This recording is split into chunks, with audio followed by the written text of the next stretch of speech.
Hanap butas pa rin ang ating mahal na mga kaibayo sa pananampalataya. Tao lamang daw ang pagtingin namin kay Kristo. Yan po ay mali sa pandinig nila sa aral ng Iglesia ni Kristo. Ang aral po mula sa Biblia ay tao si Kristo, tulad nitong isang talata na mismong ipinahayag ni Kristo, Juan talata 8:40. Datapuat ngayon pinagsisikapan ninyo akong patayin, na taong sa inyo'y nagsaysay ng katotohanan, na aking narinig sa Diyos, ito'y hindi ginawa ni Abraham. Malinaw ang pahayag ni Kristo na ang pagkatao, niya ay galing mismo ito sa Diyos. At maging sa pag-akyat at ngayon na nasa langit na, tao pa rin si Kristo. Ganito ang ating mababasa. Awit talata 17, mapatong nawa ang iyong kamay sa tao na iyong kinakanan, sa anak ng tao na iyong pinalakas sa iyong sarili.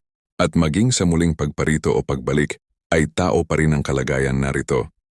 Mga Gawa talata 1:11, na nangagsabi naman kayong mga lalaking taga Galilea, bakit kayo'y nangakatayong tumitingin sa langit? Itong si Jesus na tinanggap sa langit mula sa inyo, ay paparitong gaya rin ng inyong nakitang pagparoon niya sa langit. Ngayon balikan natin bakit o hindi tao lamang si Kristo. Narito po ang ilan sa mga talata na nakatibayan na aking ibabahagi sa inyo.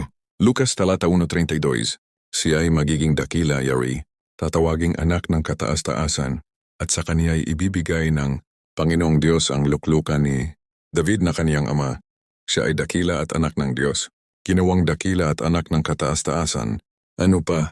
Hebreo talata 2:9, kundi nakikita natin ang ginawang mababa ng kaunti, na kaysa mga anghel sa makatuwid ay si Jesus na dahil sa pagbata ng kamatayan ay pinutungan ng kaluwalhatian at karangalan upang sa pamamagitan ng biyaya ng Diyos ay lasapin niya ang kamatayan dahil sa bawat tao.